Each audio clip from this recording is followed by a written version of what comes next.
लेकिन जब मैंने इसके ऊपर वर्क किया तो मैंने देखा कि बाग प्रिंटर्स की तो हालत भी ख़राब है, उनको तो बहुत काम की भी ज़रूरत है। ये एमपी का है? एमपी का ही है, हमारे एमपी का। ये एक्सटिंक्ट हो रहा है क्या सर अभी? तो ये फैब्रिक मेरे लिए हार्मफुल है क्या? ये कितना ब्रीथेबल है, कितना मेरे स्किन के लिए बेटर है? ये चीज़ें कभी जनरली आती ये नहीं, हमको ज़रूर ध्यान बस देना सोचना चाहिए ये। अभी सर आपने अभी तक टोटल कितने फैशन शोज़ किए हैं? दिव्यंगा त्रिपाठी को भी स्टाइल किया है? एंड यस, बॉम्बे टाइम्स में दिव्यंगा त्रिपाठी रही थी एंड दिव्यंगा त्रिपाठी को हम लोगों ने बेगम ऑफ भोपाल बनाया। सर एक फैशन डिज़ाइनर कैसे अर्न करता है? आपने उर्फी जावेद का नाम सुना? उनका फैशन उन्हीं का फैशन है, that is not my fashion. आपने स्कर्ट डिज़ाइन करी थी, काफ़ी हज़ारों मीटर की वो स्कर्ट थी। क्रेन से हार्नेस के ज़रिए क्रेन उसको उठा के बहुत ऊपर ले जाएगी, जितनी ऊपर लेके जा रही है, फिर उसके बाद वो स्कर्ट ऐसे खुलता जा रहा है। सर कोई भी मूवी में फैशन का कितना ज़्यादा इंपॉर्टेंस होता है? अभी देखिए, संजय लीला बंसाली की वेब सीरीज है हीरा मंडी, कॉस्ट्यूम और सेट्स सबसे इम्पोर्टेंट पार्ट है। हाँ सर, एक फैशन इंडस्ट्री के लिए जनरली लोगों का परसेप्शन अच्छा नहीं होता है। ऐसा सवाल कर रहे हैं जो बड़ा मुश्किल है, टंग टाइट रहना चाहिए। नमस्ते, welcome to spotlight stories. Fashion industry के बारे में हम लोग ज़्यादा जानकारी हमें मिल नहीं पाती है और बहुत सारे क्वेश्चंस हमारे मन में रह जाते हैं। आज हम आपके सामने एक ऐसे शख्सियत को लाए हैं जो सस्टेनेबल फैशन में एक बहुत बड़ा काम कर रहे हैं और जो हमारे मध्य प्रदेश का लोकल आर्ट हो, चाहे वो बाग प्रिंट हो, चाहे वो जरी जरदोसी हो, इसको पूरी दुनिया में लेके गए हैं। तो स्वागत करते हैं फैशन डिज़ाइनर श्री मुमताज़ खान जी का। और ऐसे ही इंटरेस्टिंग पॉडकास्ट देखने के लिए हमारे चैनल को लाइक, शेयर और सब्सक्राइब भी ज़रूर करिए and please keep supporting us. Thank you.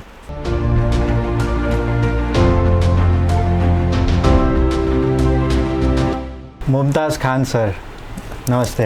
नमस्ते, welcome to spotlight stories. Oh thank you so much. और sir thank you so much कि आपने टाइम दिया, बिकॉज फैशन इंडस्ट्री एक ऐसी इंडस्ट्री जिसके बारे में ज़्यादा बातचीत हमें पता चल नहीं पाती है और स्पेशली जो हमारे मध्य प्रदेश का आर्ट है उसको कैसे आपने पूरे इंटरनेशनली पहुंचाया, हम उसके बारे में, आपकी जर्नी के बारे में आज इस पॉडकास्ट में ज़्यादा जानना चाहेंगे। ओके, बिल्कुल। So we were very excited to have this podcast with you. Me too. Yeah so sir, generally हम लोग देखते हैं कि वुमेन ज़्यादा आती है फैशन इंडस्ट्री में और उन्हीं का एक ज़्यादातर दबदबा रहा है हमेशा। बट एज अ मेल आपने कैसे सोचा इस इंडस्ट्री में आने के लिए? एंड सेकंड क्वेश्चन मेरा ये था कि भोपाल से होने के बावजूद आप कैसे कनेक्ट हुए इंडस्ट्री के लोगों से भी? तो क्या थी आपकी स्टोरी? ओके, दो सवाल एक साथ। या देखो, दो आपका क्वेश्चन है कि फीमेल ज़्यादा फैशन में आती हैं, तो फैशन डिज़ाइनिंग और मॉडलिंग है ना, दो अलग चीज़ें। तो अगर आप देखें तो हिंदुस्तान में जितने फैशन डिज़ाइनर्स हैं उसमें मेरे ख्याल से 80% मेल्स हैं and 20% female fashion designer India में they are working. Same thing if you go to any fashion institute you will find the equal number of male females. So मुझे नहीं लगता कि आपको नज़र ज़रूर आते होंगे कि फ़ीमेल्स लग रहे हैं, लेकिन मुझे लगता है कि मेल्स भी उतने ही ज़्यादा, काफ़ी ज़्यादा तादाद में फ़ैशन डिज़ाइनर्स हैं। जहाँ तक अब मॉडलिंग की बात है तो भोपाल एक ऐसा शहर है कि जिसमें फर्स्ट सुपर मॉडल जो निकले वो शावर अली थे and he is male, right. And then Rafi फिर ग्लैड्रिक्स में जीता तो वो मेल था। फिर उसके बाद उमर शरीफ ग्रेसिम मिस्टर इंडिया में फर्स्ट रनर हुए, वो भी मेल थे। फिर असीम खान जो फिल्म एक्टर भी रहे वो भी मेल थे। तो फीमेल्स में बहुत कम निकले। एक्टिंग में ज़रूर है कि लड़कियां निकली। ये भोपाल की खासियत ये रही कि भोपाल, जैसा कि आप जानते हैं कि भोपाल बेगमों का शहर रहा है, यहाँ 200 साल विमेन ने रूल किया है। जब आज के दौर में हम कहते हैं कि वुमेन एम्पावरमेंट की, महिला सशक्तिकरण की बात करते हैं, और लेकिन भोपाल आप देखिए 200 साल पहले वहाँ पर at a stretch ladies rule कर रही थी, है ना। 4 बेगम्स आई, माजी ममोला आई, उनके पहले रानी कमलापति थी। ये 6 लेडीज़ के बाद फिर शकीला मानो भोपाली एक ऐसी बड़ी शख्सियत आई जो कव्वाली में पहली थी। फिर दिव्यंगा त्रिपाठी, सारा, तो मतलब लेडीज़ इस तरफ आती जा रही हैं, जया बच्चन और सुधा मल्होत्रा। लेकिन जहाँ जब फैशन की बात करते हैं तो भोपाल से मेल्स ज़्यादा निकले। मेरे ख्याल से मेल्स को आप देखें तो वो फूड इंडस्ट्री और फैशन इंडस्ट्री में महिलाओं से ज़्यादा अच्छा कर रहे हैं। राइट, तो आपने कैसे सोचा फैशन में आने के लिए? Actually I worked in merchant Ivory production Hollywood. That was back in which year? in 1993. Okay. So I worked in custody. Ismail Merchant directed the film and I was in that project, जिसमें शबाना आज़मी, शशि कपूर, ओम पुरी, नीना गुप्ता, सुषमा सेठ, टीनू आनंद और परीक्षित सानी, बड़े ज़बरदस्त cast थी उसमें। जाकिर हुसैन ने और उस्ताद सुल्तान खान ने उसमें म्यूज़िक दिया था। हॉलीवुड की टीम थी, उसमें मैंने काम किया था। मैं वहाँ पर उस फिल्म की कॉस्ट्यूम की थी लवलीन बेंज ने। अच्छा। बड़ी ज़बरदस्त कॉस्ट्यूम की थी, उनको नेशनल अवार्ड मिला और आगे भी बहुत सारे अवार्ड्स मिले। तो वहाँ पर मुझे इंटरेस्ट रहा था उनका काम देख के कि मुझे फ़िल्म कॉस्ट्यूम में करना चाहिए। फिर मैंने फ़िल्म कॉस्ट्यूम के वर्कशॉप किए, काम किया, काफ़ी जगह कॉस्ट्यूम्स का काम किया, लेकिन मुझे लगा कि कॉस्ट्यूम और film costume is not my cup of T. Okay. Like I can not do anything on the direction of someone else. कोई मुझे बताए कि आपको ये बनाना है, तो मुझे लगता है कि ये तो कोई भी बना सकता है। I must create something my own, जो मेरे दिमाग में चलता है मुझे वो क्रिएट करना चाहिए, ना कि कोई मुझे बताए। तो मैंने उस तरीके से फिर मैंने, क्योंकि मेरा subject personality development and grooming भी था। मैं और मेरे दोस्त आमिर महबूब, हम दोनों लोग, मतलब हम लोग ऐसे लोग थे कि जो हम अपने शहर को बहुत प्यार करते हैं, अपने प्रदेश को बहुत प्यार करते हैं और शहर हमारा सबसे पहले। तो हमारी कोशिश बहुत पहले ये रहती थी कि यहाँ से जो भी जाए उसकी हम तैयारी कराएं। तो हम लोग इंग्लिश कम्युनिकेशन के ऊपर, पर्सनालिटी डेवलपमेंट पर हम लोग काम करते थे उनके, जब कोई कॉन्टेस्ट में जा रहा है। और फिर आप सोचिए कि 99, 98, 2000 तक भोपाल में ऐसा कोई माहौल नहीं था कि हम किसी फैशन डिज़ाइनर से कांटेक्ट करके उससे कपड़े उन लोगों को दिलवाएं। तो हम खुद ही उनके कपड़ों को डिज़ाइन करके करते थे। फिर फिल्म कॉस्ट्यूमिंग का एक्सपीरियंस मिला, तो उसके बाद फिल्म कॉस्ट्यूमिंग छोड़ के फिर हमारे लिए फैशन डिज़ाइनिंग बहुत आसान हो गई थी। वो हमने स्टार्ट किया और क्योंकि वो ज़माना पढ़ने लिखने का था, तो खुद ही पढ़ा, खुद ही मैगज़ीन्स निकाली और सारा मैटर निकाला। तब तो इंटरनेट का भी ऐसा नहीं था कि गूगल पे सब कुछ मिल जाए। हम लोगों ने तो किताबों से सब ढूंढ के पढ़ा और प्रैक्टिकल नॉलेज ली। वो प्रैक्टिकल नॉलेज बहुत ज़्यादा काम आती है, क्योंकि बुकिश नॉलेज आपको नॉलेज दे देता है, लेकिन वो नॉलेज से आप कपड़े नहीं बना सकते। राइट। ओके। जो सबसे बड़ी आजकल फैशन इंडस्ट्री में प्रॉब्लम है वो ये है कि आप इंस्टीट्यूट्स के अंदर सब कुछ पढ़ रहे हैं, बहुत अच्छी फैकल्टी है, बहुत अच्छी बुक्स हैं, कोर्स है और सारे प्रोजेक्ट्स हैं, लेकिन एकदम जब आप काम करने आते हैं ना, तो you need very good help. तो वो काम करना मुश्किल हो जाता है, प्रैक्टिकल नॉलेज बहुत कम है। तो हमारे पास प्रैक्टिकल नॉलेज थी। हमारे घर में ऐसा माहौल था कि हमें सारे आर्ट, जितने भी क्राफ्ट्स हैं वो सारे आते थे। हमारे घर में सारे क्राफ्ट्स पे काम होता था। अच्छा। तो हमें कहीं ढूंढना नहीं पड़ा, कहीं पढ़ना नहीं पड़ा, किसी से पता नहीं करना पड़ा कि जरी क्या होता है, जरदोज़ी क्या होता है, आरी क्या होता है, कुरेशिया क्या होता है, एम्ब्रॉयडरी क्या होती है, टांका क्या होता है, तुरपाई क्या होती है, ये हमको तो सब पहले से नॉलेज थी। और तो ये सारी चीज़ें, सितारा क्या होता है, नक्शी क्या होता है ना, टिकी क्या होता है, और इस तरह की सारी चीज़ें हमें मालूम थी। तो वो हमें बहुत फ़ायदा हुआ। उस टाइम पे जैसे आप नेटवर्किंग वगैरह फिर कैसे किया करते थे? जैसे फैशन इंडस्ट्री के लोगों को अगर अप्रोच करना है तो फिर वही मुंबई जाके मिलना? नहीं, हमारे साथ क्या हुआ कि हम लोग स्टार्ट करते हैं, अभी मैंने अपने पिछले इंटरव्यू में बताया था कि पीपल स्टार्ट, और ये प्रोसीजर भी है कि you start from your place, then you should go to bigger place, फिर उसके बाद आप नेशनल लेवल पे जाते हो। What happened in my life is that कि मैंने मर्चेंट आइवरी प्रोडक्शन में काम किया था। फिर हमने शावर अली जी को प्रिपेयर किया था फॉर ग्रेसिम मिस्टर इंडिया, पर वो जीते एंड उनके लिए हमने कपड़े बनाना शुरू किए। तो वो बॉम्बे में, and he shifted to Bombay, तो उनकी वजह से वहाँ से बहुत बॉम्बे से डिमांड आई और लोगों ने जानना शुरू किया। तो आई स्टार्टेड विद बॉम्बे। हमने वहाँ किया काम, सेलिब्रिटीज़ के लिए किया, बहुत सारा काम किया, बड़े इवेंट्स किए। उसके बाद आई स्टार्टेड इन भोपाल। अच्छा, तो हाँ, तो हम भोपाल बाद में आए। अच्छा। बॉम्बे में पहले काम किया। सर आप सस्टेनेबल फैशन में भी काम कर रहे हैं, तो बेसिकली क्या होता है ये सस्टेनेबल फैशन, इसके बारे में आप थोड़ा सा हम आपसे जानना चाहेंगे, और ये क्यों ज़रूरी है? देखिए, आज सारी दुनिया कहती है कि ग्लोबल वार्मिंग हो रही है और पोल्यूशन हो रहा है और हमें इस धरती को बचाना है। तो धरती को बचाने, किससे बचाना है? बस लोग कहते हैं कि वो धुएं से बचाना है और गर्मी से बचाना है, लेकिन सबका छोटा छोटा कंट्रीब्यूशन है ये ग्लोबल वार्मिंग में। हमारे कपड़ों का भी है। जो हम सिंथेटिक क्लोथ्स पहनते हैं, वो सिंथेटिक क्लोथ्स हमारी बॉडी का टेम्परेचर बढ़ाते हैं। अच्छा। है ना? दूसरी बात ये, जो इतना, क्योंकि पूरी दुनिया में फैला हुआ है ये सारा, तो इस सारी चीज़ों से, सिंथेटिक से कितना पोल्यूशन हो रहा हो। राइट। है ना?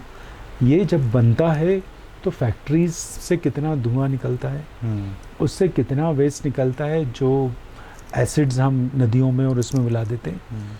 तो ये सारा का सारा पोल्यूशन करता है, हमारे एनवायरनमेंट को बर्बाद करता है और ग्लोबल वार्मिंग की वजह है। लेकिन जब हम जैसे ही कॉटन और खादी पे आते हैं, खासकर खादी पर, हैंडलूम पर, और जो हमारे सस्टेनेबल, एक्चुअली सस्टेनेबल की डेफिनेशन हर फील्ड में कुछ अलग है।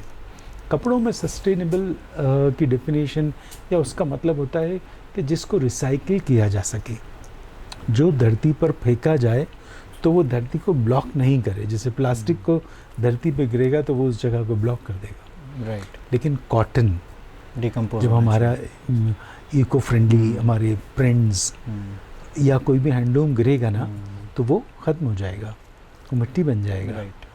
तो ये इसलिए ये सस्टेनेबल है। दूसरी बात, जैसे बहुत सारे कपड़ों के अंदर ऐसी चीज़ होती है, ऐसे वर्क होते हैं कि हम उसको फेंकते नहीं हैं। अच्छा। हम उसको फिर यूज़ कर लेते हैं, बस एक फैशन इंडस्ट्री में एक जो उसके क्लाइंट्स हैं उसको बताना चाहता हूँ कि हमको कोशिश करना चाहिए कि हम कम से कम कपड़े खरीदें, कम से कम कपड़े बनाएं। जबकि मैं अपने प्रोफेशन के ऑपोजिट बोल रहा हूँ, but because I love this country, I love this environment, this world, और मैं चाहता हूँ कि इंसान हमेशा ज़िंदा रहें, बीमारियाँ ना हो उनको, कैंसर नहीं हो उनको। जो स्किन के कैंसर होते हैं सिंथेटिक चीज़ों की वजह से। हाँ, सिंथेटिक पहनेंगे आप तो आपको स्किन कैंसर का प्रॉब्लम हो सकती है। तो जो भी अभी बहुत सारे ब्रांड जो बहुत कमर्शियलाइज्ड है, तो वो लोग कौन से फैब्रिक का जनरली यूज़ करते हैं, जो कौन से हार्मफुल फैब्रिक से? सब सारे यही फैब्रिक, सब हार्मफुल फैब्रिक यूज़ करते हैं सारे लोग। अच्छा। जो बनता है, क्या बोलते हैं, बड़ी बड़ी फैक्ट्रीज में बनता है, पावर लूम्स में बनता है, वो सब बनता है, वो इस बात को ध्यान ही नहीं देते, कपड़े को देखते हैं। कपड़ा क्या है? कपड़े के जितने भी कलर्स हैं वो सारे कलर्स एसिटिक होते हैं। अच्छा। ये तो हमको मालूम नहीं, क्योंकि ऐसा लगता है हमको कि नुकसान नहीं कर रहा, लेकिन नुकसान करता है। कैसे, आपको कैसे पता चलेगा कि आप सिंथेटिक कपड़ा हमारी बॉडी के लिए नुकसानदेह है? आप 15 दिन तक कॉटन पहनिए या खादी पहनिए या हैंडलूम पहनिए। जब 15 दिन के बाद, 20 दिन के बाद आप सिंथेटिक पहनेंगे ना, आपको फील हो जाएगा कि यार कुछ गर्म सा लग रहा है। अच्छा। कुछ ब्रीदिंग की कुछ प्रॉब्लम हो रही है। तो हमारी बॉडी भी ब्रीथ करती है, और जब हम सिंथेटिक पहनते हैं तो हमारी बॉडी की आदत हो जाती है। लेकिन कॉटन वो फ़ौरन आदत छुड़ा देती है। मेरे साथ ये आपने जो चीज़ बताई है, ऐसी चीज़ें जिस पर जनरली लोग ज़्यादा गौर करते ही नहीं है। नहीं है, क्योंकि देखिए पूरी दुनिया अभी ये कह रही है सस्टेनेबल, लेकिन सस्टेनेबल का कुछ लोग समझते हैं कुछ एक फैशन है महंगा सा। राइट। लोग ये समझते हैं। सर, मैं क्योंकि आपका ये सस्टेनेबल पे जो आप काम कर रहे थे, एक वन ऑफ द रीज़न था I was interested to talk to you, because हम लोग भी एज ए फाउंडर, मेरा भी एक स्टार्टअप है रिचीज़ लाइफस्टाइल। अच्छा। तो उसमें भी हम लोग सस्टेनेबिलिटी के ऊपर काम कर रहे हैं। अरे वाह, किस चीज़ पे काम कर रहे हैं? हम लोग बेसिकली हम लोगों ने बैम्बू टॉवेल्स को यूज़ किया है। अरे तो वाह। हम लोग बैम्बू टावल्स और ये सब टाइप के बैम्बू रिलेटेड हमारे ज़्यादा प्रोडक्ट है, तो एक वो भी एक one of the sustainable bamboos के ऊपर अभी खजुराहो में भी काफ़ी काम हो रहा है, वहाँ भी राइट कुछ बना रहे हैं बैम्बू अभी सिल्क अभी लोग। एक्चुअली गवर्नमेंट का भी काफ़ी ज़्यादा फोकस है बैम्बू का, चाहे महाराष्ट्र गवर्नमेंट हो चाहे मध्य प्रदेश गवर्नमेंट हो, सभी टाइप की गवर्नमेंट अभी इसको सपोर्ट भी कर रही है काफ़ी। बैम्बू मिशन इंडिया से भी काफ़ी लोग जुड़ रहे हैं। तो ये जो आपने ऑर्गेनिक वाली चीज़ बताई है, ये मतलब मुझे भी ऐसा लगा कि जैसे एक बाथ टॉवल ऐसा प्रोडक्ट है जिसके बारे में लोग ज़्यादा गौर नहीं करते। सिमिलरली फैशन से रिलेटेड जैसे मैं भी अगर कोई चीज़ लेता हूँ तो अच्छी लगती ले लेता हूँ, हाँ। है ना, पर ये नहीं सोचता ये फैब्रिक मेरे लिए हार्मफुल है क्या, ये कितना ब्रीथेबल है, कितना मेरे स्किन के लिए बेटर है, ये चीज़ें कभी जनरली आती नहीं ये है। हमको ज़रूर ध्यान बस देना सोचना चाहिए ये। बिल्कुल सोचना चाहिए। और हम एक ऐसे देश में रहते हैं, हम ऐसे देश में पैदा हुए हैं जिसमें हमारे ट्रेडिशनल चीज़ें ये सब भरी हुई हैं। आप मध्य प्रदेश में देखिए बाग प्रिंट है, राइट, जो इको फ्रेंडली है, जी। नॉन केमिकल प्रिंट है। हमारे यहाँ माहेश्वरी हैंडलूम है प्योर, चंदेरी प्योर है, डाबू हमारे यहाँ का प्रिंट है, माड़ना हमारे यहाँ के प्रिंट हैं। ये सब नेचुरल प्रिंट्स हैं। फिर आप जयपुर में चले जाइए तो आपको सांगानेरी मिलेगा, आपको वहाँ पर बगरू मिलेगा। फिर आप गुजरात में चले जाइए तो आपको वहाँ पर अजरक मिलेगा। फिर साउथ में चले जाइए आपको चंदेरी मिलेगा, कांजीवरम मिलेगा। तो हमारे यहाँ देश में महाराष्ट्र में चले जाइए तो आपको नौगस साड़ी जो होती थी, वो साड़ी की से पैठनी जो होती थी, हाँ, वो पैठनी। सारा हैंडलूम होता था। तो हमारे यहाँ ये सब भरा है। हमको देखना चाहिए कि हमें क्या पहनना चाहिए। थोड़ी सी जिम्मेदारी हमारी होना चाहिए कॉटन के लिए।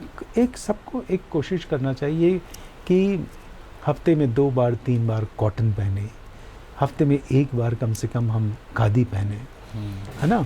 और हम पार्टीज़ में जा रहे हैं तो हम कुछ सिल्क पहने। तो आप बहुत मतलब अगर कोई ऐसा सोच ले तो वो सबसे पहले वो देश सेवा करेगा, है ना। दूसरी चीज़ वो इस एनवायरनमेंट को बचाने की कोशिश करेगा। जो यूनिवर्स लोग कहना ये ख़त्म हो जाएगा, तो इसको बचाने वाले आप होंगे अगर आप कॉटन पहनेंगे, आप खादी पहनेंगे। फिर उसके बाद आप डायरेक्टली आपके देश की इकोनॉमी को हेल्प करेंगे। आप उन गरीब आर्टिजन्स को हेल्प करेंगे जो बड़ी मुश्किल में हैं।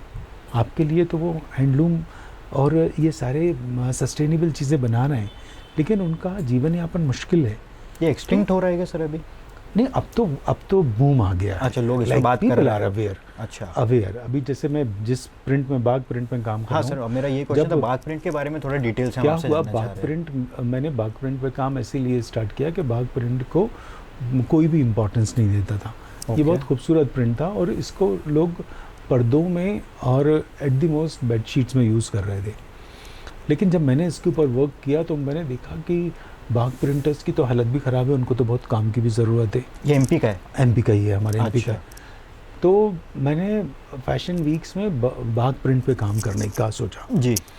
और क्या होता है अक्सर कि जब भी फैशन वीक में क्या होता है, कलेक्शन नोट पढ़ा जाता है। जब कलेक्शन नोट पढ़ा जाता है डिज़ाइनर के बारे में, डिज़ाइनर का प्रोफाइल पढ़ा जाता है, कलेक्शन नोट पढ़ा। कलेक्शन में सब लोग बताते हैं कि हमने क्या बनाया है, क्या कुछ है, और ये कपड़ा है, और ये इतना अच्छा डिज़ाइन है, और ये बिल्कुल नया है, ये ऐसा सब कुछ बता देते हैं। लेकिन जो मेरा कलेक्शन नोट है वो एक ऐसा होता था जिस कलेक्शन नोट से लोगों को एजुकेट किया जाता था कि व्हाट इज़ बाग प्रिंट। हम उसे बताते थे कि ये बाग प्रिंट है, ये मध्य प्रदेश का हैंड ब्लॉक है, इसमें जो कलर्स हैं वो नेचुरल हैं, इसमें कोई केमिकल का इस्तेमाल नहीं है, और इसका प्रोसेस बहुत ही इंटरेस्टिंग है। उसके पिक्चर्स दिखा देते, क्योंकि बाग प्रिंट लोग समझते हैं बाग प्रिंट एक कपड़ा है। बाग प्रिंट एक मध्य प्रदेश का कपड़ा है, जबकि बाग प्रिंट मध्य प्रदेश का कपड़ा नहीं है। It is a process of printing. एक प्रिंट करने का एक प्रोसेस है, आर्ट बोल सकते हैं हाँ, इसको। और जो बड़ा लंबा है। अच्छा, कैसे होता है प्रिंट भैया ना 12 से 14 दिन में बनता है, तैयार होता है। अच्छा, अगर आप बोलें कि कल मुझे बाग प्रिंट चाहिए और आर्टिजन को बोलें कि आज आप बना दीजिए, तो नहीं बना सकता, क्योंकि उसका प्रोसेस है। बाग प्रिंट पहले सबसे इम्पॉर्टेंट चीज़ है कि बाग प्रिंट प्योर कपड़े पे ही बनता है। या तो वो प्योर कॉटन हो, प्योर खादी हो, प्योर जॉर्जेट हो, प्योर शिफॉन हो, प्योर क्रेप हो, प्योर सिल्क हो। प्योर होना ज़रूरी है। पहले तो सिर्फ कॉटन पे ही बनता था, फिर प्योर कपड़े। फिर दूसरी चीज़, बाग प्रिंट सिर्फ प्योर पानी से ही बनाया जा सकता है। मतलब पानी प्योर होना बहुत ज़रूरी है। अगर क्लोरीन वाला पानी होगा तो बाग प्रिंट नहीं बन पाएगा, ब्लीड हो जाएगा। तो मध्य प्रदेश के अंदर एक जगह है जिसका नाम है धार धार ज़िले के अंदर एक जगह है बाग, और बाग में एक नदी है, उसका नाम भी बाग है या बगनी नदी कहते हैं। अच्छा। और वो नदी प्योर है, बहती है। क्या होता है कि बाग प्रिंट में जब हम उसकी तैयार प्रिंट करते हैं तो सबसे पहले कपड़ा लिया जाता है, कपड़े को वॉश किया जाता है, फिर उसके बाद उस कपड़े को बॉईल किया जाता है।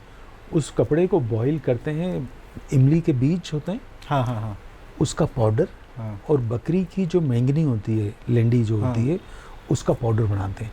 उन दोनों के अंदर उसको उबालते हैं खूब पानी को। अच्छा, इससे क्या होता है? उबालते हैं तो क्या होता है, उससे उबालते हैं तो वो सारा का सारा उसका स्टार्च निकाल देते हैं, ओके। और उसका कलर बदल देते हैं। तो वो वाइट से वो थोड़ा सा पेल टाइप का कलर हो जाता है कपड़े का, और सुखाते हैं। इसको धोना, इसको कूटना, इतना धोना कि ताने और बाने का, ये ताना है ये बाना है, इसके बीच में भी मॉइस्चर या स्टार्च नहीं रह पाए। फिर उसके बाद उसको सुखाया जाता है, स्टिच मतलब स्टिच के बीच में। हाँ, तो फिर इसको सुखाया जाता है। और जो सुखाने की डेफिनेशन है, जो हमारी डेफिनेशन है उससे अलग है, कि हमें तो लगता है कपड़ा सूख गया, लेकिन बाग प्रिंटर बोलेगा नहीं अभी नहीं सूखा है, हो सकता है इसके ताने और बाने के बीच में कुछ मॉइस्चर हो, क्योंकि इतना सा भी मॉइस्चर नहीं चाहिए। वो कपड़ा प्योर एकदम सिखाते हैं, जब बिल्कुल सूख जाता है तो फिर वो कपड़ा तैयार होता है प्रिंट के लिए, ब्लॉक के लिए। फिर उसमें वो ब्लॉक करते हैं, एक ब्लॉक दूसरा ब्लॉक करते हैं। तो वो भी फिर नेचुरल कलर नेचुरल से होता है, फिटकरी से होता है, और जो उससे कलर्स बनाते हैं, फिटकरी से कलर क्या बोलते हैं, ब्लॉक कर देते हैं उसको, वहाँ पर कलर नहीं चढ़ेगा। और फिर ब्लैक बनाते हैं, ब्लैक कलर जो जंग से बनाते हैं, रस्ट से लोहे को गला देते हैं, और जब वो बिल्कुल गल जाता है तो वो ब्लैक हो जाता है, तो उससे कलर तैयार करते हैं। और वो कलर इतना स्ट्रॉन्ग होता है बाग में कि वो कुछ भी हो जाए, कपड़ा फट जाएगा, वो कलर नहीं निकलेगा। हाँ, नहीं निकलता। एंड आपको मालूम है जंग का होता है ना, कभी लॉन्ड्री में आप कपड़े धो, पिन या बटन से जंग निकल जाए, फिर कोई लग जाए तो कोई निकाल नहीं सकता उसको, तो सेम इज़ द जंग। तो बाग प्रिंट में जंग का ब्लैक कलर जो है वो जंग से बनता है। तो ये ब्लॉक कर देते हैं, फिर उसके बाद सुखाते हैं उसको। सुखाने के बाद फिर उसको वॉश करते हैं, वॉश करने के लिए फिर नदी के अंदर डालते हैं, फिर उसको बॉईल करते हैं, कलर करते हैं, फिर उसको वॉश करते हैं, फिर डबल भट्टी करना हो तो फिर उसको भट्टी करते हैं, फिर उसको वॉश करते हैं, फिर उसको पानी में, नदी में डाल देते हैं 2-3 दिन के लिए। तो आप सोचो, एक कपड़ा जो 10 से 12 बार धुलकर आपके पास आया, उसकी प्योरिटी की क्या वैल्यू होगी। और कंफर्ट भी, कंफर्ट हो जाता है। बाग का कपड़ा कभी नया नहीं रहता। बाग का कपड़ा कभी भी आप ऐसे फील करोगे तो आपको लगेगा नॉर्मल टेम्परेचर से कम इसका टेम्परेचर है। फील करके देखो, जब आप बाग प्रिंट आपके पास आए, लोग बोलते हैं बाग प्रिंट कैसे पता करें ये असली है कि नकली है। तो मैं उनको बोलता हूँ, जब भी आप बाग प्रिंट लेने जाएं तो अपने कपड़े को स्मेल करें, स्मेल करेंगे। अगर उसमें नए कपड़े की आ रही है, अगर उसमें स्टार्च की आ रही है, और अगर उसमें केमिकल की आ रही है, तो वो ओरिजिनल नहीं होगा। क्योंकि बाग जब तैयार होकर आता है तो वो नया नहीं रहता, बिल्कुल सूदिंग, बहुत प्यारा, कंफर्टेबल, नर्म और ठंडा होता है। वो उसकी पहचान है। और अच्छे बाग प्रिंट के अंदर कैस्टर ऑयल की खुशबू आती है। अच्छा। क्योंकि लास्ट में जब तैयार होता है तो उसको फिर पानी में उसके कैस्टर ऑयल के साथ उसको डाल के उसको भिगोते हैं। तो ये जनरली महंगा भी होता है? हाँ, मतलब जो कॉटन बाज़ार में मिलता है 100 रुपये 150 रुपये, तो फिर बाग तो अब बढ़ गया है, 200 से 300 रुपये के बीच में भी आ रहा है। अच्छा। सब चीज़ों की कीमत बढ़ गई है, तो ऐसा है। और एक और चीज़ मैं यहाँ पर आपके चैनल के माध्यम से बताना चाहूँगा कि बहुत सारे लोग मेरे पास भी आते हैं कि बाग का सूट तो सिटी के अंदर 600 रुपये को मिल रहा है। तो मैं उनको बोलता हूँ, अगर 600 रुपये में बाग का सूट मिल रहा है तो वो ओरिजिनल हो ही नहीं सकता। ओरिजिनल की कीमत ज़्यादा ही होगी। क्योंकि जो कोई बंदा, जो कोई क्राफ्ट्समैन जो चीज़ 14 दिन में प्रिंट कर रहा है, वो आपको एक सूट इतनी कम कीमत में दे देगा, उसकी मेहनत का क्या होगा। सही बात है सर। तो इसलिए बाग प्रिंट महंगा है। और बाग प्रिंट में जो कलर्स इस्तेमाल किए जाते हैं वो सब नेचुरल होते हैं। धावड़े के फूल, एक वो भी वहीं पर बाग में के आसपास ही पे, धार में ही पैदा होती है। वो घास, उसके घास के ऊपर एक फूल लगता है, उस फूल का कलर तो घास के ही कलर का होता है। लेकिन जब इसका बॉईल करते हैं, जब उसको डालते हैं तो वो अपने आप वो ना कलर पैदा करता है, मैरून, रेड। तो इट्स वेरी इंटरेस्टिंग प्रोसेस। उसका प्रोसेस देखना चाहिए। तो ये जो बाग जगह है, तो यहाँ के जो लोकल्स होंगे फिर इसी पे ज़्यादा डिपेंडेंट है? हाँ, उसी पर डिपेंडेंट है। तो वो सारा गांव में सब लोग वही काम करते हैं। उसके पास में एक कुक्षी जगह है, वहाँ भी यही काम करते हैं सारे लोग। उससे लगभग कितने बस लोग? यही कि कुछ लोग प्योर काम कर रहे हैं, कुछ लोग नकली भी काम करते हैं। इसमें कितने लोग लगभग डायरेक्टली जुड़े होंगे ये बाग प्रिंट से? दिस तो एग्जैक्ट नंबर तो I don't know, but there are most of the families in Bagh, they are printing Bagh prints. Second thing, Bagh बहुत अच्छा लोगों को ना, बहुत सारे प्रिंटर्स को, क्राफ्ट्समैन को बहुत अच्छा रास्ता मिल गया है। बहुत सारे लोग बाग का नाम जानते हैं, अच्छा, बाग प्रिंट को नहीं जानते, असली और नकली में फ़र्क नहीं जानते। तो बहुत सारे लोग केमिकल प्रिंट्स बना के भी बाज़ार में बेच रहे हैं। अच्छा। और कहते हैं ये बाग है। बाग, जैसे मैंने आपको शुरू में बताया, Bagh is a process of printing. अगर उस प्रोसेस से वो प्रिंटिंग नहीं गुजरी तो दैट इज़ नॉट बाग। तो इसलिए इट इज़ वेरी इंटरेस्टिंग और हमारे प्रदेश का ही धरोहर है। और ये एक इत्तेफाक है कि बाग जहाँ पर पैदा हो रहा है, जिसको साफ़ पानी की ज़रूरत है, वहाँ पर एक साफ़ नदी भी बह रही है। अगर किसी दिन वो नदी में केमिकल्स मिल जाते हैं तो उस दिन बाग ख़तरे में पड़ जाएगा। अच्छा। तो इसलिए बाग के अभी और एवेन्यूज़ भी हमको तलाशने होंगे कि हम कहाँ कर सकते हैं। जैसे साधना जी हैं इंदौर में, और उनके साथ ग्रुप है, उन्होंने बताया कि उन्होंने माहेश्वर में किसी जगह के ऊपर नर्मदा जी का एक ऐसा शोर ढूंढा है जो बिल्कुल केमिकल फ्री है, तो वहाँ पर भी बाग स्टार्ट कर सकते हैं। तो हमारी सरकारें चाहें तो वहाँ पर बाग स्टार्ट कर सकती हैं। उसके लिए उनको बाग के जितने कारीगर हैं उनको वहाँ ले जाना पड़ेगा। गवर्नमेंट को भी कुछ इनिशिएटिव लेना चाहिए। ऑफ कोर्स गवर्नमेंट को ही लेना पड़ेगा, क्योंकि उनके रोज़गार का सवाल है, उनके रहन सहन का सवाल है, उनको घर की भी जब नए लोगों को करा, क्योंकि और दूसरी बात यह कि ये तो हमारी धरोहर की बात है, हमारे ट्रेडिशंस की बात है। हमारे ट्रेडिशंस को कारीगर बचा रहे हैं, कारीगरों को सरकार को बचाना चाहिए। सब लोग टैक्स देते हैं तो उनको बचाना चाहिए, उनको घर वहाँ पर देना चाहिए, उनकी लाइवलीहुड का कुछ इंतज़ाम करना चाहिए ताकि वो बाग को वहाँ पर भी तैयार करें। और ऑफ कोर्स ये तो हमारी धरोहर है, सरकार भी बड़े और हम सब लोग बहुत प्राउड से कहते हैं कि ये हमारे प्रदेश का है और बहुत खूबसूरत प्रिंट है। अभी सर, आपने अभी तक टोटल कितने फैशन शोज़ किए हैं और सबसे स्पेशल कौन सा था आपके लिए? फ़ैशन शोज़ का तो मुझे नंबर नहीं मालूम, फ़ैशन वीक्स का मुझे ज़रूर मालूम है कि मैंने around 35 fashion weeks national international में शोकेस किया है। और उसमें बॉम्बे, दिल्ली और हैदराबाद, चंडीगढ़, बेंगलोर, चेन्नई, पुणे एंड बहुत सारी सिटीज़ हैं जहाँ पर बुलाया गया और शोकेस किया गया। लेकिन सब जगह बाग का कुछ ना कुछ ज़रूर होता है। तो और स्पेशल तो हर शो स्पेशल होता है। हर शो से पहले बहुत आपको डर लगता है, हर शो से पहले आप उतनी ही तैयारी करते हैं जितनी फर्स्ट शो में करते हैं, और वही कोशिश करते हैं कि आज का शो सबसे अच्छा हो। हाँ, और कुछ चीज़ें बहुत फिर बाद में बहुत लंबे टाइम तक याद रहती हैं। तो बहुत अच्छा है, बॉम्बे टाइम्स बहुत अच्छा था, बॉम्बे टाइम्स फैशन वीक बहुत ही अच्छा था, बहुत अच्छा रिस्पॉन्स मिला। वैसे भी कभी अब मेरा फैशन हमेशा रहता है कि फैशन फॉर कॉज, और उसकी बड़ी अच्छी टैगलाइन होती है। मेरे कलेक्शन का नाम अक्सर होता है सेव अर्थ, पूरा पश्चिम, इको फ्रेंडली, इस तरह के कलेक्शन का नाम लेकर डालते हैं तो विच अट्रैक्ट पीपल। राइट।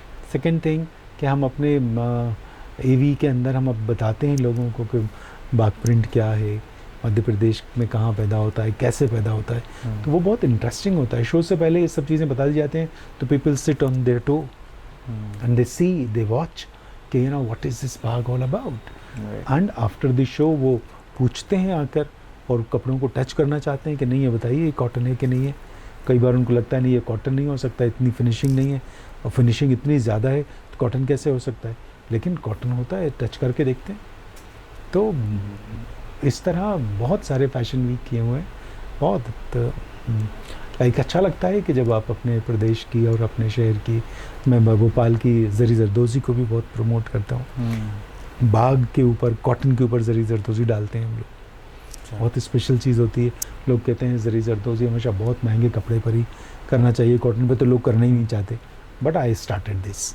अच्छा, मैंने शुरू किया कि नहीं हम उस पर ज़री जरदोज़ी का काम करेंगे, बहुत करेंगे, काफ़ी करें, सब तरह से ब्राइडल भी बना दिए बाग प्रिंट के अंदर, सब कुछ कर दिया। फिर मध्य प्रदेश का जो चंदेरी है और माहेश्वरी है, इसमें हम स्पेशल टिश्यू बनवा के उसमें ब्राइडल बनाते हैं और उसके अंदर पूरा हैंडवर्क कर देते हैं, तो पूरा मध्य प्रदेश उसमें नज़र आता है। नाइस। और कौन से सेलिब्रिटीज़ ने आपके आउटफिट को पहना है? बहुत नंबर्स तो बहुत हैं। देखिए, मेरे शो स्टॉपर्स में मेरे साथ सबसे ज़्यादा शो स्टॉपर रहे हैं वो शावर अली हैं, super model director, and he is from, वो भोपाल से निकले हुए हैं, वो तो बॉम्बे में ही है। एंड उन्होंने बहुत मेरे फैशन में उन्होंने बड़ा योगदान है उनका मेरे फैशन में, क्योंकि उन्होंने ही शर्ट्स और कुर्ते मैंने उनके लिए बनाए, उससे ही बॉम्बे में सबसे ज़्यादा पब्लिसिटी हुई फिल्म इंडस्ट्री के अंदर, उसी से काफ़ी फ़ायदा हुआ। और शावर अली मेरे काफ़ी शोज़ में शो स्टॉपर रहे हैं। फिर जुल्फ़ी सैयद रहे हैं, वो भी मॉडल भी रहे हैं, एक्टर भी रहे हैं, और अब इंडिया के बहुत बड़े डीजेज़ में से एक हैं। मार्सेला सेवचिकोवा, वो मेरी शो स्टॉपर रही हैं, मिस स्लोवाक यूनिवर्स थी। चंडी परेरा मिस श्रीलंका रही हैं, वो मेरी शो स्टॉपर रही हैं। राहुल भट्ट जो बड़े एक्टर रहे हैं, वो मेरे शो स्टॉपर रहे हैं। डायंड्रा सोर्स जो बड़ी सुपर मॉडल हैं, वो मेरी शो स्टॉपर रही हैं। Priyanka Shah miss India world tourism और फिल्मों में भी काम किया है, वो बहुत अच्छी एथलीट भी हैं, वो मेरी शो स्टॉपर रही हैं।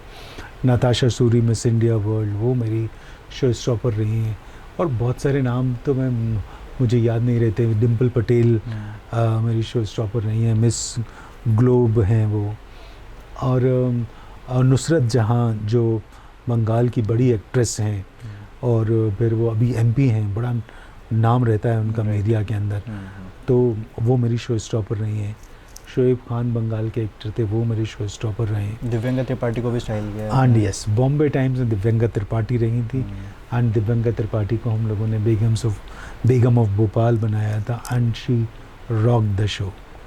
उसकी काफ़ी बातचीत भी हुई है शो की, बहुत बातचीत हुई है उस शो के बारे में, और बॉम्बे टाइम्स ने उसको कवर किया, बहुत जगह बहुत इंटरव्यूज़ हुए, बहुत यूट्यूबर्स ने उस पर किया, बहुत से अखबारों ने लिखा। And Divyanka was looking so stunning in that dress. How did she feel about becoming the Begum of Bhopal? Oh, she felt great, and she really talked very high about the show, about the design, about me, and I talked very high about Divanka because she did 100% justice to the costume and the role. She walked the ramp so beautifully, and she looks like Begum. And she is Begum of Bhopal also. Right. She's And so everything was stunning, and उसने तो चार चांद लगा दिए। How do you choose your showstopper? I don't choose any showstopper. अच्छा। I don't choose. जो fashion weeks जो companies हैं वो इनवाइट करती हैं, और मैं वैसे तो डिज़ाइनर्स खुद बुलाते हैं फैशन शो स्टॉपर्स, लेकिन मैं लोगों को बोलता हूँ भाई मुझे तो आप बुला के दीजिए तो मैं शोकेस करूँगा।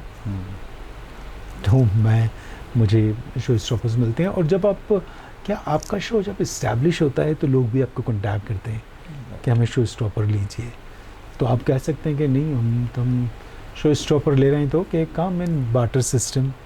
बट सर वो जो आपका आउटफिट का स्टाइल होता होगा उस हिसाब से भी तो कहीं ना कहीं शो स्टॉपर चूज़ किया जाता होगा। हाँ, काफ़ी कुछ वो देखते हैं। हाँ। लेकिन क्या होता है जब सभी लोग ज़्यादातर जाते हैं क्योंकि ब्रांडिंग होती है, उसमें नाम को चुनते हैं।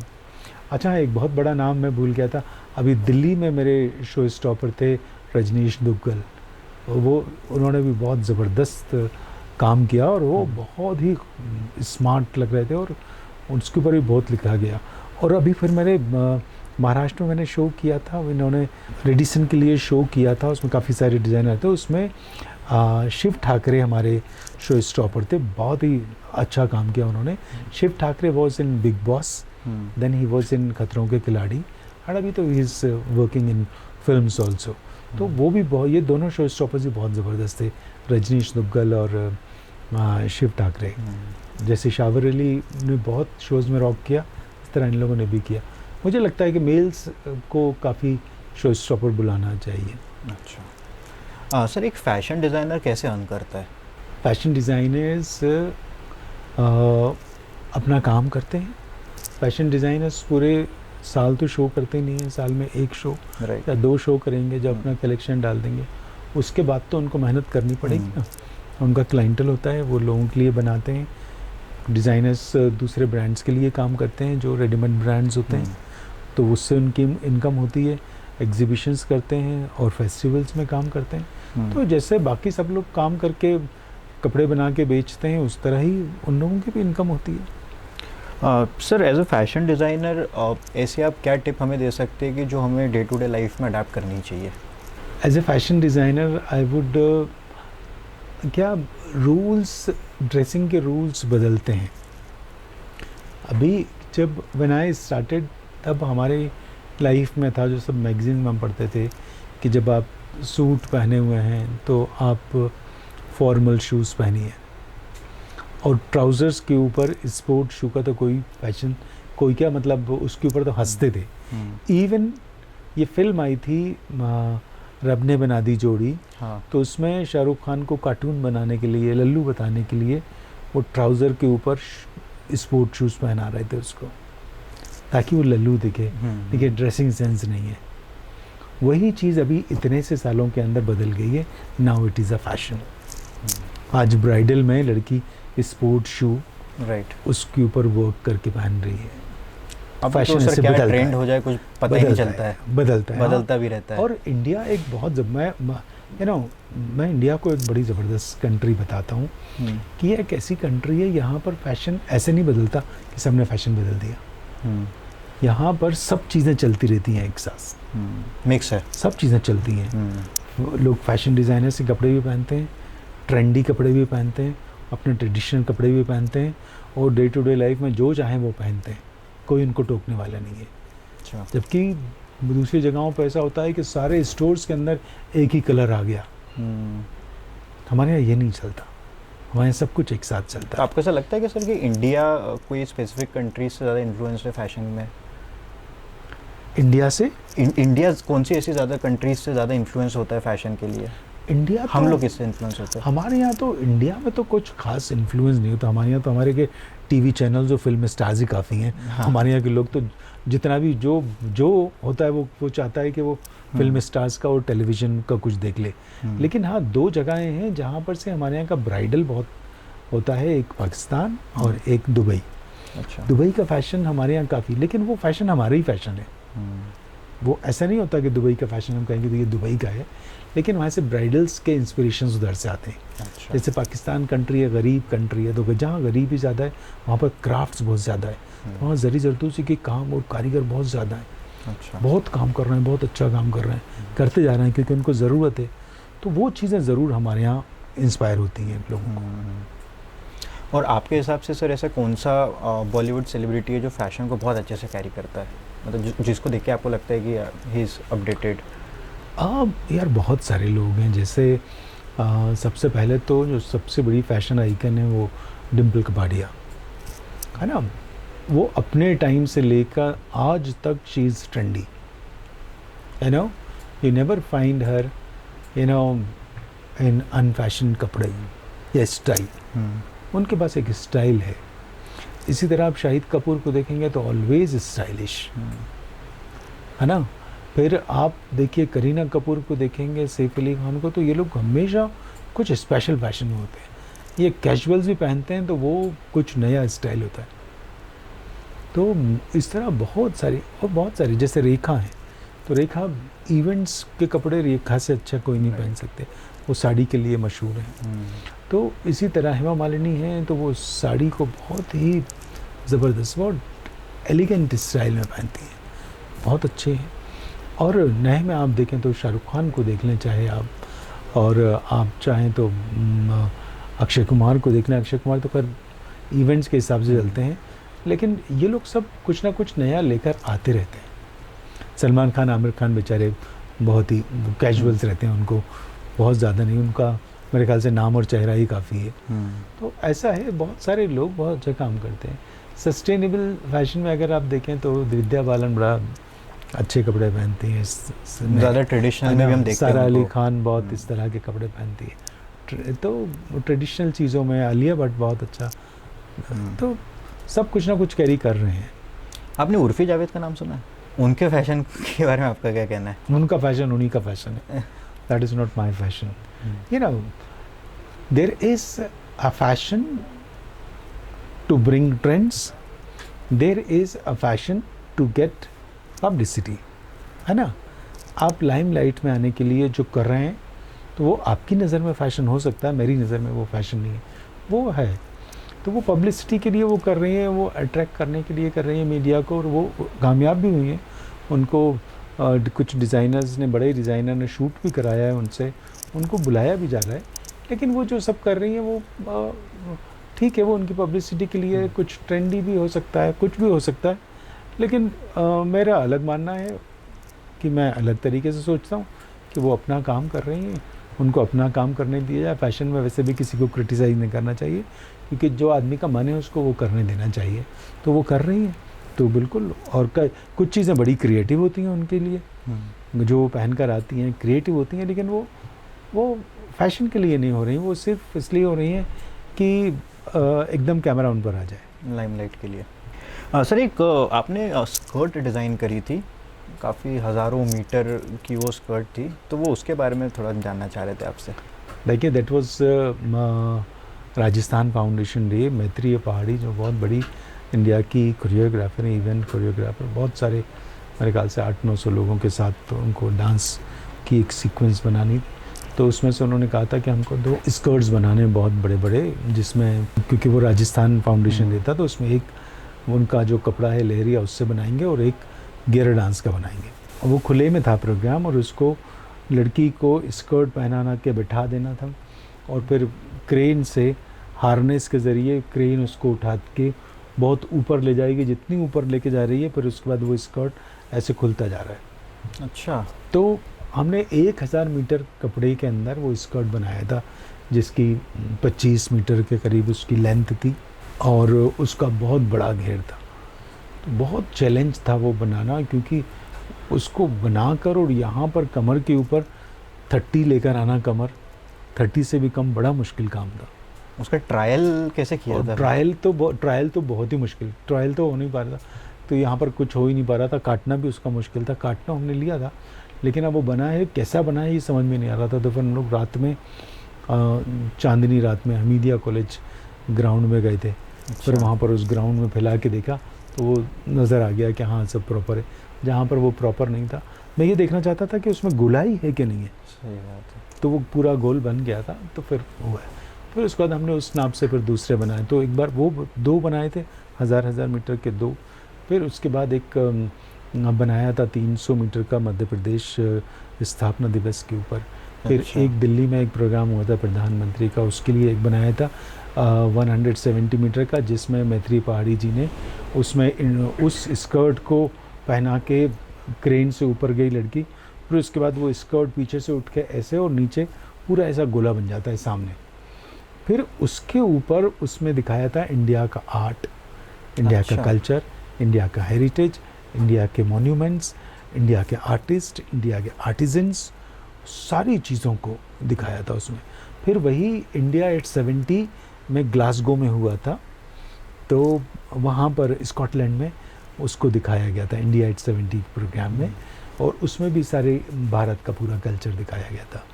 वो भी 170 का स्कर्ट. तो इतने सारे स्कर्ट्स हो गए. फिर एक 40 मीटर के घेर का एक स्कर्ट बनाया था वियरेबल. अच्छा. उनके लिए. हाँ, मेरी एक शो स्टॉपर ये भी थी अनायदा. अनायदा जो ईरान की सिंगर हैं, जिनका बड़ा पॉपुलर एल्बम था ऊंची नीची है डगरिया. तो मेरी शो स्टॉपर थी पुणे स्टाइल वीक में. तो वो उनको 40 मीटर घेर का एक लहंगा बनाया था. फिर एक बहुत बड़े घेर का गाउन बनाया था, जो मेरी शो स्टॉपर थी प्रियंका शाह, उनको पहनाया था.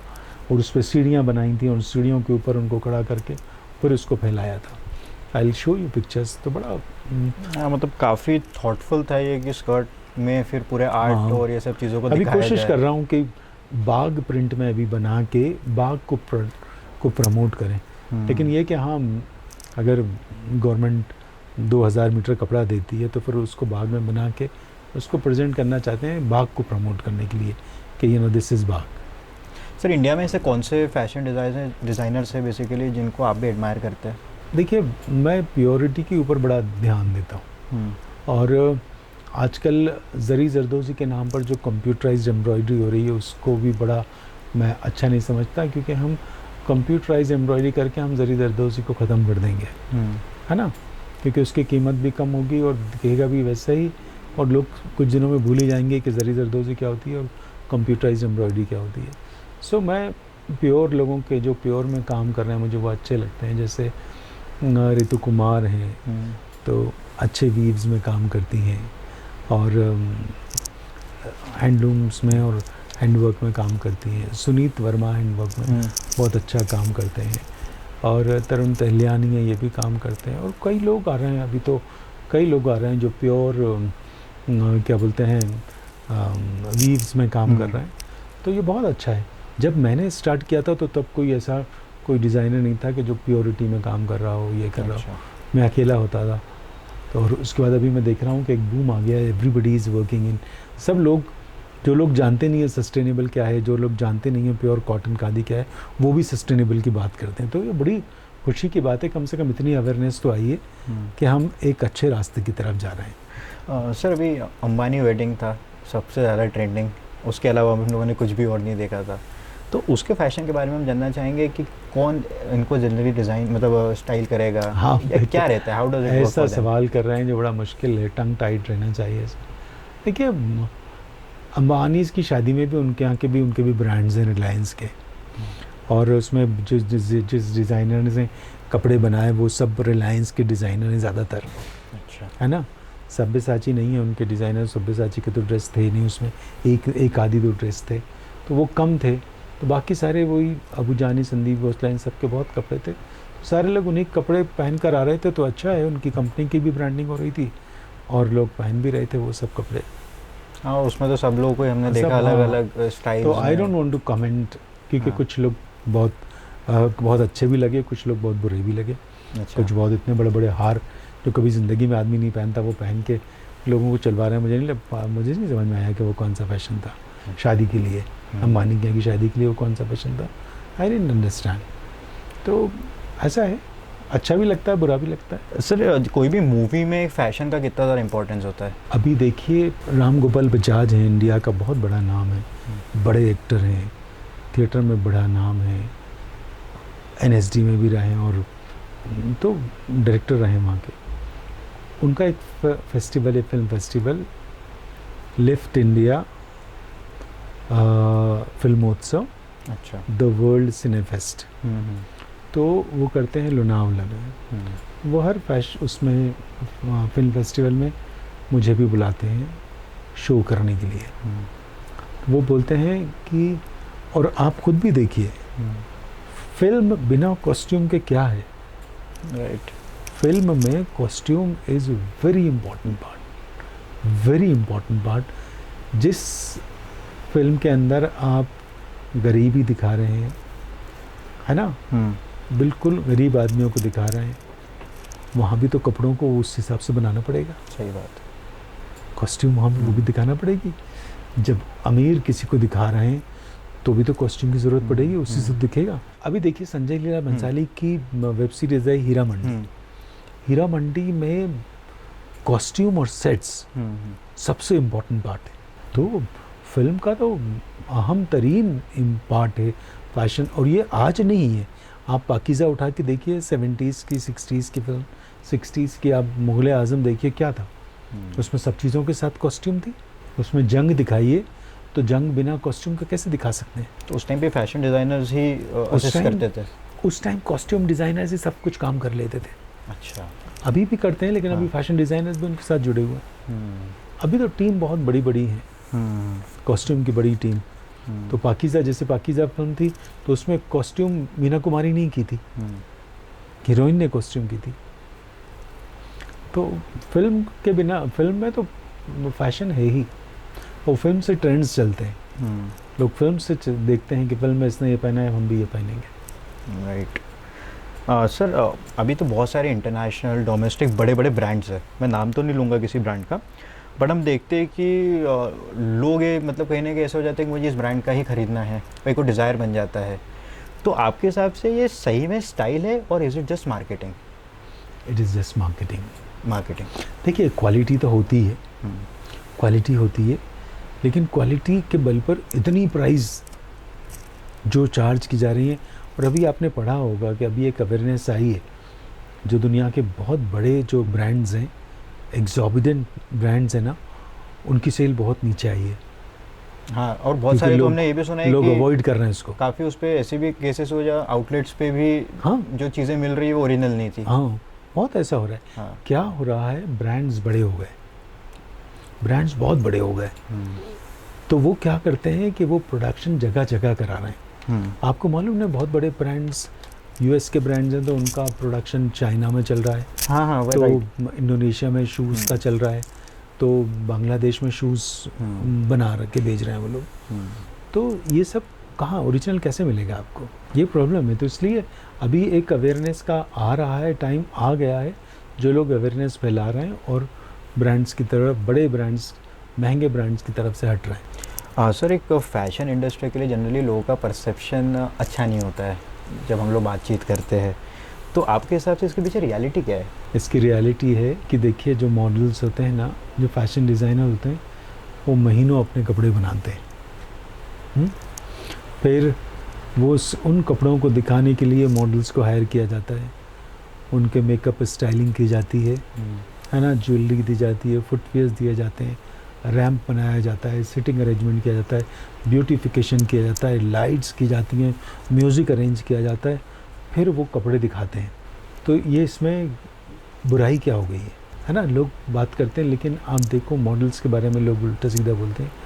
मॉडल्स जब शो होता है तो सुबह मॉडल्स की ये ना ब्रेकफास्ट के जस्ट बाद कॉल टाइम होता है, 8:30 बजे 9 बजे कॉल टाइम है, ठीक है। आपने फिटिंग्स की, फिटिंग्स करने के बाद, फिटिंग्स हो गई, 3 घंटे आपके फिटिंग्स में लगे, आप इतने बड़े बड़े हील्स पहने हुए हो, बैग्स है आपके, उन्हें फिटिंग की, फिटिंग के बाद दूसरी फिटिंग की, तीसरी फिटिंग की, 3-4 डिज़ाइनर्स की फिटिंग की, फिर आपने लंच किया, लंच के बाद फिर आप चले गए रिहर्सल करने, रिहर्सल की, रिहर्सल के बाद आप बैठ गया मेकअप के अंदर, मेकअप किया आपने, मेकअप के बीच में ही खाना वाना भी फिर खाया और शो शुरू हो गए। शो किए, एक के बाद एक के बाद एक, इतने शोज़ किए आपने उन हील्स के साथ ही। हर शो के बीच में मेकअप बदला, हेयर स्टाइल बदला, ज्वेलरी बदली, कपड़े बदले, ये किया, इतना किया, मेहनत की, और अब आप रात में फ्री हुए। तो आपकी मेहनत तो किसी ने देखा ही नहीं। लोग समझते हैं रैंप पे मॉडल चली और या मॉडल लड़के चले गए। Nobody knows कि they are so tired, they are smiling, they have beautiful face, बड़े खुश दिख रहे हैं रैंप के ऊपर। डज नॉट मीन कि वो थके हुए नहीं हैं, उन्होंने मेहनत नहीं की, उन्होंने सुबह से मेहनत की है। रात में 12 बजे 1 बजे सोएंगे या 2 बजे भी सोएंगे या 3 बजे भी सोएंगे, तो उठना सुबह उसी टाइम पे बहुत डिसिप्लिन होता है मामला। आप मिस इंडिया हो या मिस वर्ल्ड हो, कोई भी हो, अगर आप किसी का शो कर रहे हैं तो सारे लोग एक ही लाइन में खड़े होंगे ट्रायल के अंदर। और आउटफिट्स भी कई बार अनकंफर्टेबल होते होंगे, और बहुत अनकंफर्टेबल होते हैं। ब्राइडल आप देखें तो इतना इतना कैन लगा हुआ है, गाउन्स के अंदर इतना इतना कैन लगा हुआ है, वो पहनते हैं। बहुत ही कम डिज़ाइनर्स हैं जो बहुत कंफर्टेबल ड्रेस बनाते हैं, तो बहुत मेहनत करते हैं। और फिर आप देखिए कि मेकअप, दिन भर मेकअप लगे रहना, हेयर के अंदर 50 तरह के केमिकल्स लगा देना, फिर उसके बाद उनको निकालना, केमिकल्स को मेकअप निकालना, कितना थकता होगा मॉडल। उस बारे में कभी सोचता ही नहीं है कोई लोग, क्योंकि फैशन को आप जानते नहीं हो तो आपको सिर्फ रैंप नज़र आता है। जो बेस्ट फैशन होता है वो तो बिहाइंड दी रैंप होता है। जो तैयारियां होती हैं वो शो से कई ज़्यादा होती हैं। बैक स्टेज होता है ना, बैक स्टेज रैंप से बड़ा भी होता है, और वहीं पर इतनी सारी चीज़ें होती हैं जो दिन भर लोगों को करनी पड़ती हैं। बट सिर्फ परसेप्शन वाला तो एक इशू ज़रूर आता है। हाँ, अब बाहर से तो लोगों को ये लगता है कि it's not a good industry. हाँ, लोगों को लगता है ना, लोगों को लगता है फैशन डिज़ाइनर्स को फैशन डिज़ाइनिंग करने में क्या बुराई क्या है, सब कर रहे हैं। अब तो हर आदमी चाहता है कि बड़ा नाम बन जाए। मॉडल्स, देखिए मॉडलिंग एक गेटवे टू फिल्म इंडस्ट्री है। अगर आप मॉडल हैं तो आपके लिए टेलीविज़न इंडस्ट्री के रास्ते खुलते हैं, आपके लिए फिल्म इंडस्ट्री के रास्ते खुलते हैं। बहुत सारे प्रोफेशंस हैं जिनमें आप जा सकते हैं, जहाँ good looks, good personality, good height की काम होता है, बहुत सारी चीज़ों का काम होता है। तो सर, एंड व्हाट इज़ ज़री ज़रदोशी जो आपने बताया अभी, एग्जैक्टली ये क्या है? देखो, हमारे देश में का एक हैंडवर्क है, अच्छा। एक काइंड ऑफ एम्ब्रॉयडरी है, हाथ से करने वाली है। तो इसके कुछ प्रकार हैं। एक जरी वर्क है, और हमारा भोपाल इसमें बहुत मशहूर है। हमारे भोपाल हम ऐसा शहर है जहाँ पर अभी भी जरी जरदोज़ी ट्रेडिशनल की जाती है, गोल्डन की जाती है, जो बनती थी पहले। तो क्या होता था भोपाल में, बेगम्स ऑफ भोपाल, जो बेगम भोपाल की बेगमात थी, उन्होंने अपने कपड़ों पर बहुत काम कराया, वो लोग फैशनेबल भी थी। तो वो काम करने वाले भोपाल के लोग होते तो थे। रियल गोल्ड होता है वो? तब रियल गोल्ड होता था, अब नहीं अच्छा, होता। अब नहीं। तब गोल्ड में, सिल्वर में काम होते थे। तो उन्होंने महलों के ऊपर वो काम कराया। वो महलों से आ गया घरों के अंदर, क्योंकि वो औरतें घरों की थी, तो अपने घरों में वो उसका जरी जरदोज़ी का काम करने लगी। तो जो जरी जरदोज़ी का काम है, वो अड्डा कहते हैं उसको, अड्डे के ऊपर कपड़ा लगाते हैं, कारचूप भी कहते हैं उसको, अड्डा लगाते हैं, फिर उसके ऊपर खड़ी सुई से, एक जरी की खड़ी सुई होती है, उससे काम करते हैं, नीचे से टाँका देते जाते हैं। ये होता है जरी वर्क, और इसी को कहते हैं आरी वर्क। फिर दूसरा वर्क है जरदोज़ी। जरदोज़ी वर्क बहुत महंगा, बहुत रॉयल और बहुत खूबसूरत माना जाता है, क्योंकि ये उस सुई से किया जाता है जो सिलाई की सुई होती है, हाथ से तुरपाई करते हैं ना, उससे होता है। जरदोज़ी का मतलब होता है, जर का मतलब होता है जो ज्वेलरी, हाँ, बीड्स हो गई, कुछ भी हो गए। और दोज का मतलब होता है, आपने सुना होगा दोज, उर्दू वर्ड है कि बिल्डिंग जमीन दोज हो गई, ज़मीन में गड़ गई। राइट। तो जरदोज़ी, जर को कपड़े में गाड़ना, कपड़े में सीना। अच्छा। तो जरदोज़ी उससे बनाई जाती है। तो जरदोज़ी बड़ी खूबसूरत चीज़ है, उससे कपड़ों को बहुत खूबसूरत, रॉयल और बहुत महंगा बनाया जाता है। और हमारे भोपाल का ट्रेडिशन है, और अभी तक हम ट्रेडिशनल रूप में उसको अपनाए हुए हैं। तो ये मुझे लगता है इसको बचाना बहुत ज़रूरी है। तो उसके बचाने के लिए सारे प्रयास कर रहा हूँ। सर, ऐसे यंगस्टर्स जो फैशन इंडस्ट्री में आते हैं, मे बी फैशन डिज़ाइनर बनना चाहते हो या मॉडल्स बनना चाहते हो, बहुत सारे अलग अलग डिपार्टमेंट्स हैं, तो उनके लिए सर आपका एक मैसेज? जो लोग फैशन डिज़ाइनर्स बनना चाहते हैं, उनको पढ़ाई करना बहुत ज़रूरी है। दूसरी चीज़, हमारे यहाँ, हमारे देश में सबसे बड़े जो फैशन के इंस्टीट्यूट्स हैं, निफ्ट, वो हमारे भारत सरकार के, कपड़ा मंत्रालय के, और उसका एक कॉम्पिटिटिव एग्ज़ाम होता है। उस कॉम्पिटिटिव एग्ज़ाम बहुत आसान नहीं होता। राइट। तो अगर आप एक अच्छे फैशन डिज़ाइनर बनना चाहते हैं, तो आप उस कॉम्पिटिटिव एग्ज़ाम की तैयारी कीजिए, उस एग्ज़ाम में बैठिए, और उसमें अंग्रेज़ी भी होता है, उसमें मैथ्स भी होता है, उसके अंदर जनरल अवेयरनेस भी होता है। तो वो आप पढ़िए, उस एग्ज़ाम में बैठिए, उसमें सिलेक्शन हो गया तो आप बहुत ही अच्छे इंस्टीट्यूट में चले जाएंगे। अगर उसमें नहीं होता तो फिर हमारे यहाँ के कुछ प्राइवेट इंस्टीट्यूट्स भी हैं, आप उनमें एडमिशन लीजिए। फिर उसके बाद गवर्नमेंट पॉलीटेक्निक्स भी हैं, कुछ गवर्नमेंट और कॉलेजेस भी हैं जहाँ पर फैशन डिज़ाइनिंग है, तो फिर आप उसमें जाइए, वहाँ से सीखिए। लेकिन अब पढ़ाई के बिना फैशन डिज़ाइनर बनना मुश्किल है। पढ़ाई, हमारे टाइम तक कैसा होता था कि आप में काबिलियत है तो, और बिना पढ़े लिखे फ़ैशन की पढ़ाई किए हुए, अभी जितने हमारे यहाँ के टॉप नॉच डिज़ाइनर्स हैं इंडिया के, वो सब किसी इंस्टीट्यूट में नहीं गए, लेकिन अब जो आ रहे हैं सब किसी न किसी के बैकग्राउंड से आ रहे हैं। तो ये करना चाहिए।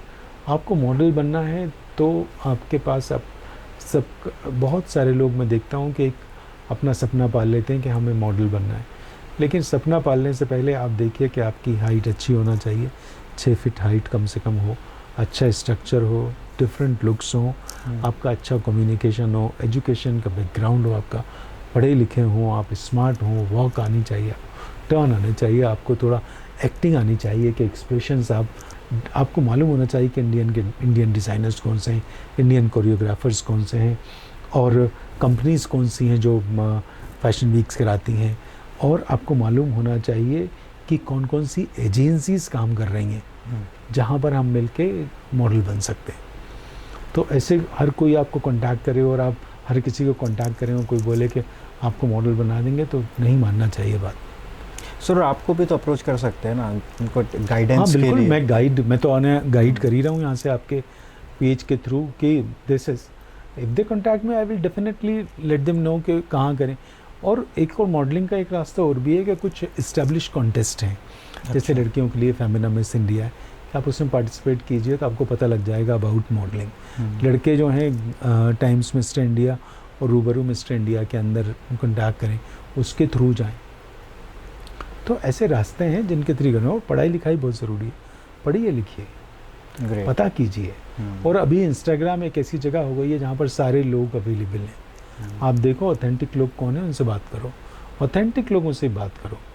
Not every Tom Dick and कोई भी आपको बोल रहा है कि मैं आपको मॉडल बना दूंगा, तो ऐसे यकीन नहीं करना चाहिए। आप देखो कि वो अच्छा कोरियोग्राफर है कि नहीं है, अच्छा मॉडल है कि नहीं है, अच्छा ग्रूमिंग एक्सपर्ट है कि नहीं है, कोई डिज़ाइनर है क्या है, तो फिर उनसे बात कर सकते हैं। मतलब आपको काम दिलाने लायक भी हो सामने वाला। हाँ एग्जैक्टली, वो इम्पोर्टेंट है, एग्जैक्टली। अदरवाइज एक्सप्लॉयटेशन ही होगा। और क्या, वरना क्या होता है, लोग अपने फ़ोटो दिखाते हैं कि ये मैं इसके साथ खड़ा हूँ, इसके साथ खड़ा हूँ।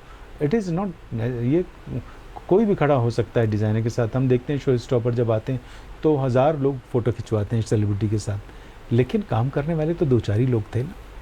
तो काम करते हुए लोगों को देखो, गूगल करो लोगों को कि गूगल पे काम नज़र आता है क्या, आपने क्या किया है क्या नहीं किया, तो आपको ऑथेंटिक लोग मिलेंगे। ऑथेंटिक लोगों को पहचानो, इंडस्ट्री को समझो कि इंडस्ट्री में कौन लोग हैं, कौन लोग इस इंडस्ट्री को बना रहे हैं। तो ये बहुत ज़रूरी है। एक्चुअली क्या होता है, लोग किसी से भी कांटेक्ट कर लेते हैं, कोई भी आदमी पे यकीन कर लेते हैं, और वो उसकी खुद पोजीशन नहीं है उस इंडस्ट्री के अंदर, वो आपको उस इंडस्ट्री का ज्ञान दे रहा है, काम दिला रहा है। Not right. सही है सर, होमवर्क करना ज़रूरी है खुद का पहले, बहुत ज़रूरी है। So thank you Mumtaz sir for coming to spotlight stories.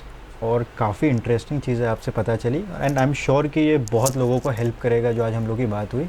और जो लोकल आर्ट आपने जैसे बताया, चाहे जरदोसी हो, चाहे बाग प्रिंट हो, इसके बारे में और बातचीत हो, गवर्नमेंट भी इस तरफ ध्यान दे, ये कहीं ना कहीं एक मैसेज भी इन तरफ इनकी वाला जाके उन लोगों के पास में।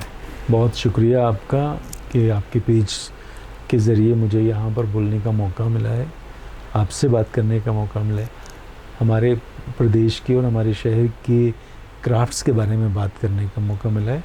तो इसके लिए तो मैं आपको थैंक यू बोलता हूँ। Thank you so very much for this great opportunity. बस सर एक मैसेज व्यूअर्स के लिए कि हमारे चैनल को सपोर्ट करें, लाइक शेयर सब्सक्राइब करें। मैं तो सभी को रिक्वेस्ट करता हूँ कि आप स्पॉटलाइट स्टोरीज़ को सब्सक्राइब करें। इनका चैनल यूट्यूब पर भी है, इंस्टाग्राम पर भी, आप इनको देखें, बहुत अच्छा काम कर रहे हैं, और इनको सब्सक्राइब करें, इनको फॉलो करें।